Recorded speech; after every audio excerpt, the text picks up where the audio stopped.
Hi folks, I am Alan Watt and this is Cutting Through the Matrix. Discussing the Fabian Big Brother world state, where we'll all be conditioned from birth to death, reconditioned all through our lives. They used a term a long time ago from the Fabian Society, and many of their members used it, did their own meaning, of course, when they said continuing education. People thought that was night school or something, but what they were referring to was through all the sciences of media and academia. You would be trained lifelong, upgraded like a computer in a sense, with new programs and how to behave, talk, think, speak, and all the rest of it. Pure science. The Huxleys were famous for their literature that they churned out on this coming society, this brave new world, this orderly system. FDR's wife wrote a book after she came back from visiting her heroes in the Soviet Union. And she went off to see Pavlov, just like H.G. Wells. That was the big hero, because Pavlov, you see, designed the system for the entire Soviet educational bureaucracy and teachers. He designed the curriculums, how to teach, etc., using sciences, conditioning techniques, and punishment and reward and all the rest. In fact, the whole Soviet Union was run on this kind of basis. They had worker of the week, and they'd pick someone in a factory because he put more output out than anyone else, and all kind of reward type techniques, little gold stars on your report cards, just like they were using in the West. But anyway, the idea was that humans were just animals with trained responses, or they were born and learned responses. Therefore, they could be rechanged by the state using sciences to create the kind of societies worldwide they'd want, the kind that would allow themselves to be ruled. That was the whole point of the parallel governments. And we have, over many years, allowed ourselves incrementally, again, true Fabianism is incremental, you see. They never go too far ahead at one go. Almost sometimes, but not too far, not often in different areas. They give it to you in one way and let you swallow it, and then sit back for a while and hit you again.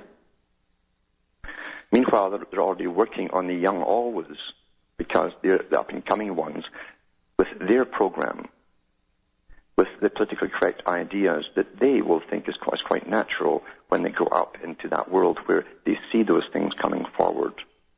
It's all based on science. I've gone through the speeches by Beria of the Soviet Union from the 1930s, where he said it was down to a perfect science in his day, where they could upgrade children every 5 years ahead and indoctrinate them into new ways of seeing, thinking, and even different logic could be used. Today it's even quicker because of the communications at our disposal. And therefore, we've come to a stage where, with drugs, they've drugged so much of the population, exactly as the Huxleys said that they'd have to do to bring this about. They've got school boards involved, picking, and teachers picking and choosing who should get put on the Ritalin and all the other offsprings of Ritalin, which shrinks the brain. And it's generally boys with leadership abilities. That is not a coincidence.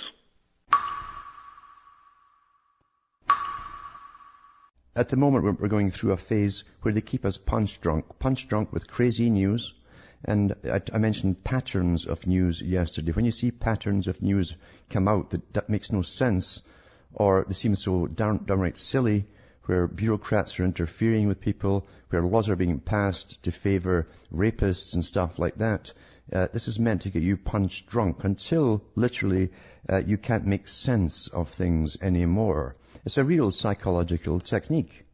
And again, Pavlov is a guy they give credit to because he used to do this on different animals and prisoners as well, by the way, human beings, to make sure that these techniques did work. And they found that when you were just like the dog, when you were shocked in all corners of the room, you didn't know where to go anymore, you just broke down eventually. That's a state of where they can reprogram you. And because you can't trust your own perceptions, your own senses, your own rationale, you go along with whichever way you're pushed. And we have such big changes to go through, such massive changes in this new global society that literally is not new and was planned an awful long time ago, before your grandparents were born, then they have to shock us in so many ways with crashes and terrorism and all that till we're off balance. And then we just go along with the big bully boys when they come and marching along the street with their machine guns and their black-clad outfits and so on. All for your safety, you understand.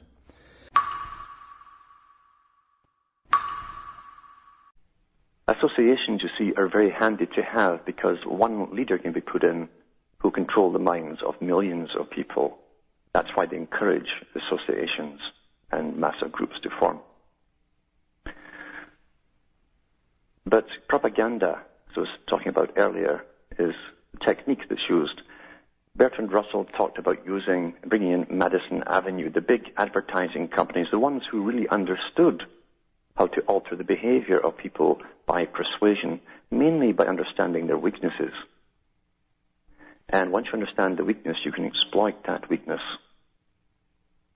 And they did bring the big marketing companies on board. They combined it with behavioral psychology and the Skinner types of behaviors, basically reprogramming through Skinner ideology. And a lot of that does work. And Skinner got his ideas too from Pavlov, and others had gone before him. People who are big heroes in the scientific milieu. And yet when you look at what they were doing, they were really psychopathic sadists. Because anyone who can experiment with dogs like Pavlov, and humans, by the way, as well, and stick things in their brains and punish them and shock them and stand by like an insect observing its prey, is not totally human. There's something absent in their head. But what makes it more dangerous is that Pavlov and Skinner and all these characters were heavily funded by big foundations. Heavily funded. Massively so. Foundations that have gone through wars, fomenting wars, financing Nazism. They also financed the birth and the maintenance of the Soviet system. And these foundations go on today. They're never punished.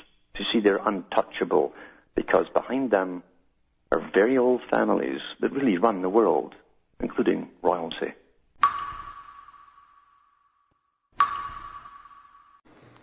And now, in chapter 7, I'm going to read some of the material that really interested Aldous Huxley and others of his ilk, because that was their speciality. Mind control and brainwashing. He goes on to say, in the 2 preceding chapters I have described the techniques of what may be called wholesale mind manipulation as practiced by the greatest demagogue and the most successful salesman in recorded history. But no human problem can be solved by wholesale methods alone. The shotgun has its place, but so has the hypodermic syringe.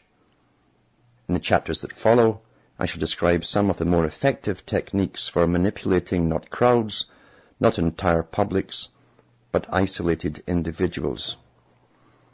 In the course of his epoch-making experiments on the conditioned reflex, Ivan Pavlov, boy I'll tell you, this guy was a psychopath par excellence. And a hero to these guys, to all these psychologists. Ivan Pavlov observed that when subjugated to prolonged physical or psychic stress, laboratory animals exhibit all the symptoms of a nervous breakdown. Refusing to cope any longer with intolerable situation, their brains go on strike, so to speak, and either stop working altogether, the dog loses consciousness, or else resorts to slowdowns and sabotage. The dog behaves unrealistically, or develops the kind of physical symptoms which, in a human being, we would call hysterical. Some animals are more resistant to stress than others. Dogs possessing what Pavlov called a strong excitatory constitution break down much more quickly than dogs of a merely lively, as opposed to a choleric or agitated temperament.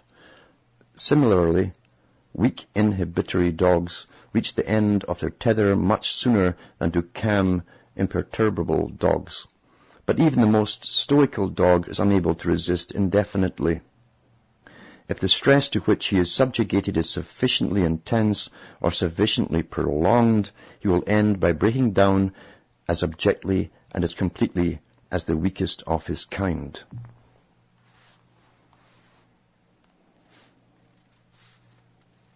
Pavlov's findings were confirmed in the most distressing manner and on a very large scale during the 2 world wars, as the result of a single catastrophic experience or of a succession of terrors less appalling but frequently repeated. Soldiers develop a number of disabling psychophysical symptoms. Temporary unconsciousness, extreme agitation, lethargy, functional blindness or paralysis, completely unrealistic responses to the challenge of events, strange reversals of lifelong patterns of behavior, all the symptoms which Pavlov observed in his dogs reappeared among the victims of what in the First World War was called shell shock, in the second, battle fatigue. Every man, like every dog, has his own individual limit of endurance. This is a tremendous subject to the people who run the world, remember, because they must know how everyone ticks and how to break you, how to condition you to you. So you'll love Big Brother eventually. You'll love the master. Most men reach the limits after about 30 days of more or less continuous stress under the conditions of modern combat. The more than averagely susceptible succumb in only 15 days. The more than average tough can resist for 45 or even 50 days. Strong or weak in the long run, all of them break down. All, that is to say, of those who are initially sane. Isn't this interesting, this part? For ironically enough, the only people who can hold up indefinitely under the stress of modern war are psychotics. Individual insanity is immune to the consequences of collective insanity. Isn't this amazing? It's incredibly ancient, it's Babylonian in its understanding of the human mind. Because he admits it right in the open. That's even in the Talmud, I think. Individual insanity is immune to the consequences of collective insanity. And that's what war is. All this haranguing and ya and waving flags and stuff is collective insanity. And more so because the public are quite content with the pithy excuses they're given for the wars as the boys in the banks fill up their coffers and add all the zeros behind the figures, the numbers that they're going to collect during the debt or from the debt that's made from the wars. The fact that every individual has his breaking point has been known and, in a crude, unscientific way, exploited from time immemorial.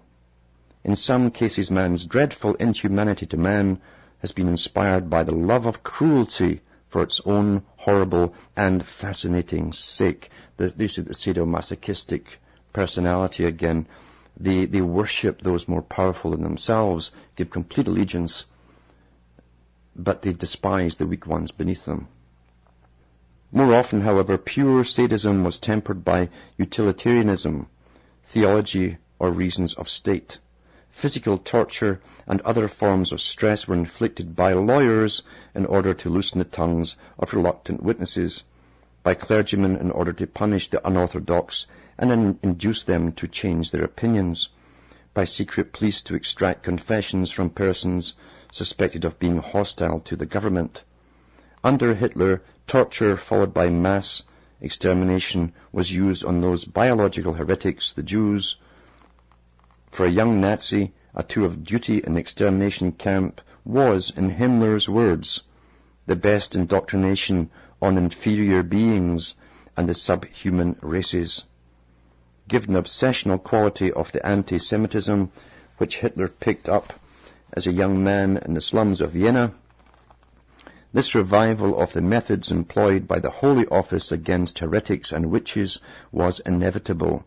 But in the light of the findings of Pavlov and of the knowledge gained by psychiatrists in the treatment of war neurosis, it seems a hideous and grotesque anachronism. stresses amply sufficient to cause a complete cerebral breakdown can be induced by methods which, though hatefully inhuman, he says here, fall short of physical torture. Whatever may have happened in earlier years, it seems fairly certain that torture is not extensively used by the communist police today. Well, of course, Huxley and all the big boys that worked for MI5 and 6 had to cover for their Soviet experimental bosses over on the other side there, because they were all working together. And there wasn't a real Cold War. It was all laboratory experimentation, and the best laboratory is a totalitarian state.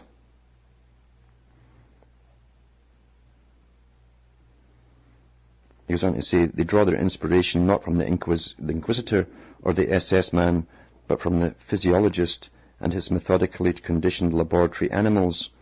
For the dictator and his policemen, Pavlov's findings have important practical implications. If the central nervous system of dogs can be broken down, so can the central nervous system of political prisoners. It is simply a matter of applying the right amount of stress for the right length of time.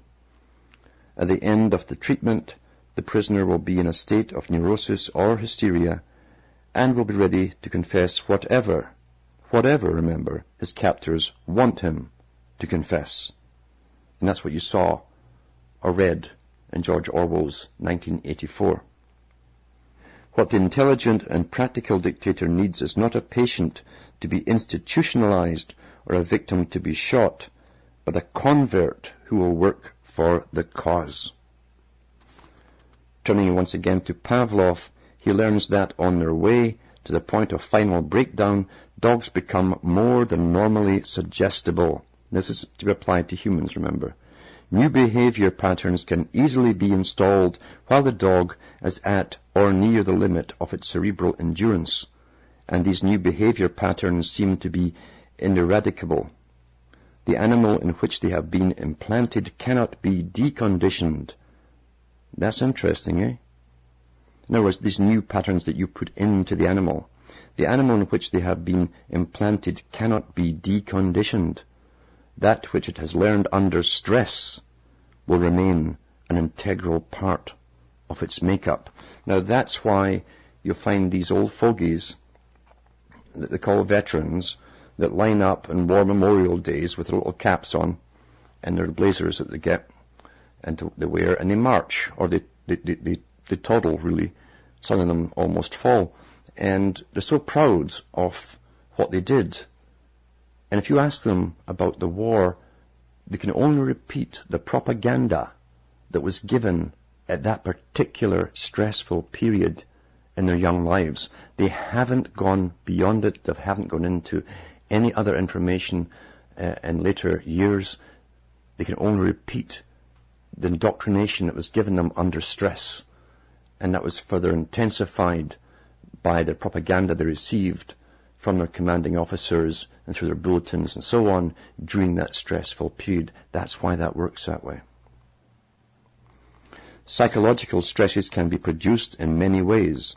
Dogs become disturbed when stimuli are unusually strong, when the interval between a stimulus and the customary response is unduly prolonged, and the animal is left in a state of suspense, when the brain is confused by stimuli that run counter to what the dog has learned to expect, when stimuli make no sense within the victim's established frame of reference.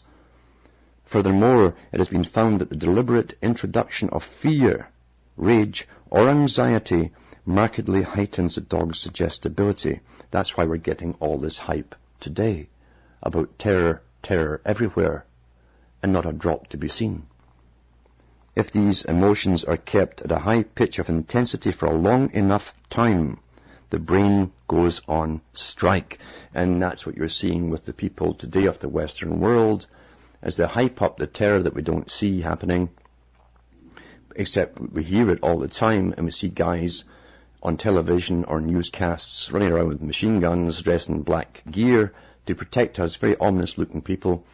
Then that scares the hell out of us, you see, and we comply. But eventually we get so used to it, we want to shut down, we want to turn on something that's fun, So we watch a movie or a soap or whatever you watch to escape. And that's why that works. We stop. And as that happens, they can go the next step with terror. And the next step with taking your rights away. This is all planned this way. See, there's nothing that's happening today that wasn't planned and understood 50 to 100 years ago. And it did take time to plan all of this.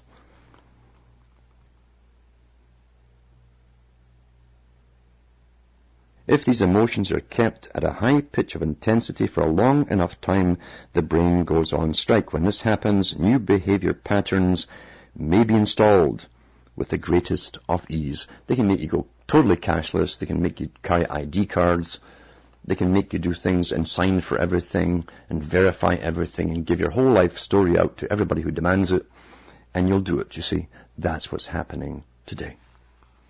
Among the physical stresses that increase a dog's suggestibility are fatigue, wounds, and every form of sickness. For the would-be dictator, these findings possess important practical implications. They prove, for example, that Hitler was quite right in maintaining that mass meetings at night were more effective than mass meetings in the daytime. During the day, he wrote, man's willpower revolts with highest energy against any attempt at being forced under another's will and another's opinion. In the evening, however, they succumb more easily to the dominating force of a stronger will. And that's why, when I was young, the news came on at 6 p.m. And that's all you got was the news. You didn't get sports and all trivia mixed with horror. You got the basic propagandist news. And that's all it was. It was very authoritarian. And that's how it was presented by the BBC. But as they progressed with the system, the news got later and later, 10 or even 11 p.m., when that semi-sleepy state, you're more suggestible, you're open to the conditioning. And most people, once it starts, because there's always fear involved, and you always think, I better know what the fear is all about, you'll stay there till it's finished, and you're being propagandized in a hypnotic state. Old stuff, they knew this years ago.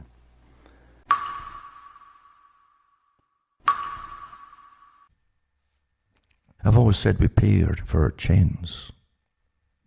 We pay it all. We pay the salaries of these cyber warfare organizations that are being used against us. We pay for all. And the psychological war and all the incredible mayhem that creates too. We pay for all that as well. And you want to vote for these governments? We're all Pavlov's dogs.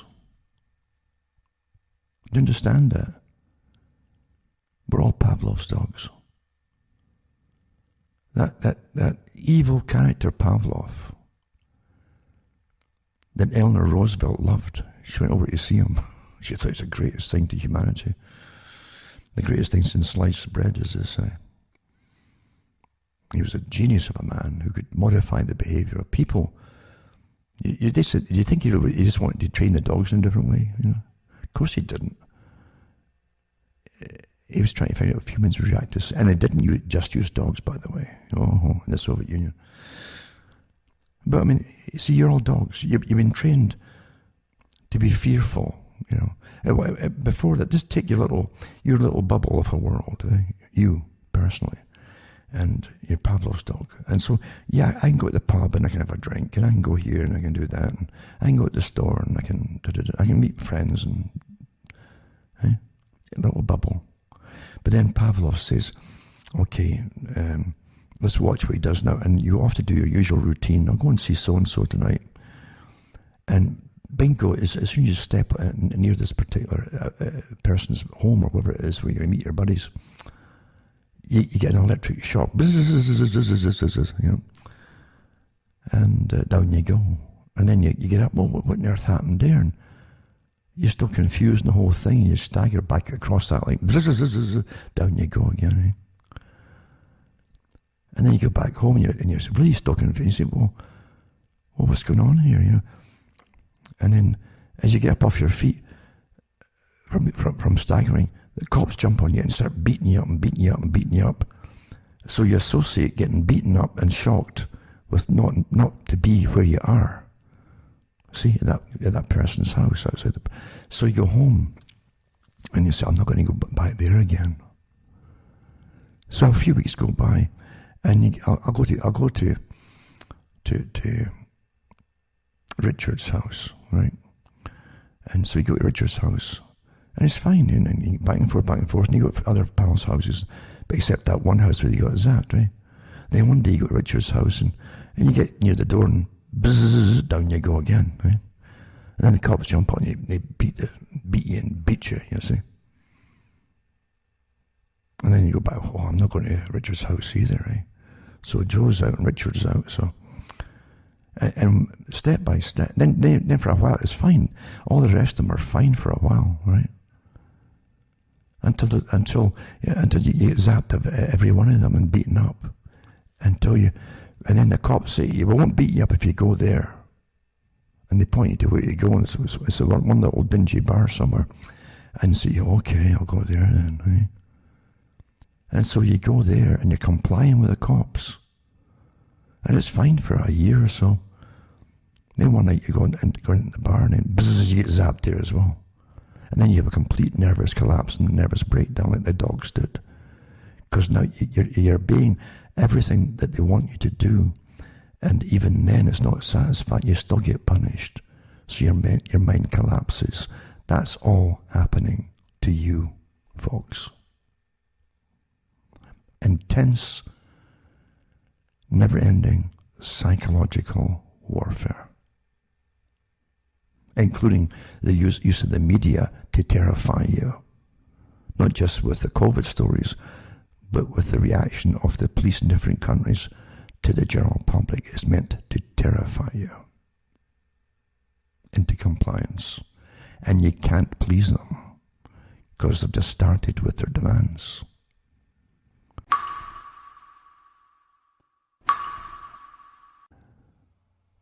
It's the same thing. You're a brick in the wall, eh? Do what you're told. Obey the bullies, the real abusers. And getting into the Pavlovian stuff, again, counterintelligence must get people off. Number one, stop them from being unified on anything. Because if you're unified, there's power there. Create all kinds of little differences. Start off with silly things and then promote, and even pay folk to join it. They do that too at the top. They give you leaders to follow. And then you split up the main group until it's all fragmented. There's no power left, you see, to complain and do something. That happened with 9/11 and the truth movement and different movements that came out of that too. That's counterintelligence. That's what you do with it. But have you noticed how many articles with professionals, wear masks, don't wear masks. And for months yet, don't wear masks by the top guys. Don't wear face masks. You don't need them. Only doctors need them. The face mask, I'll know it's a doctor wearing this. I guess that's the logic behind it, you see. Meanwhile, all the masks that in country were getting sold off back to China. There was this woman with a YouTube that was selling crate loads of this stuff back to China, big bucks, and leaving nothing in the US. Same thing was happening in Canada and in Australia. But at the time, don't wear face masks. You're supposed to be able to be vulnerable to it and spread it too, never mind inhale it. So don't do it. And then suddenly it's ordered, no, do it. Some places are saying do it, right? So before you got police ready to hit you in the head with a baton, if you even had a mask on, you see, like, we want to see your face, for cameras, and we want to see your face. And I'm trying to protect myself and stay alive. That doesn't matter. Do what you're told. You see, eat your porridge. And then you get into the same cops. Where's your face mask? See, you're Pavlov. This is a big experiment going on here to destroy your ability to discern and decide for yourself with logic, using logic. This is all Pavlovian technique. This was used in Russia, Soviet Russia. They weren't trying to find out what they can do with dogs. They were trying to find out what they could do with humans, and they had human experimentation going on big time too, by the way. And all the countries in the West shared that information because they loved all these techniques of control and so on. Anyway, when you are assaulted by authority figures, put you in fear and threats of force or fines or imprisonment, right? For either doing something one day and not doing it the next, and vice versa, until you literally can't make it. That's Pavlovian technique. The dog was trained initially to go to, when the bell rung, to go to this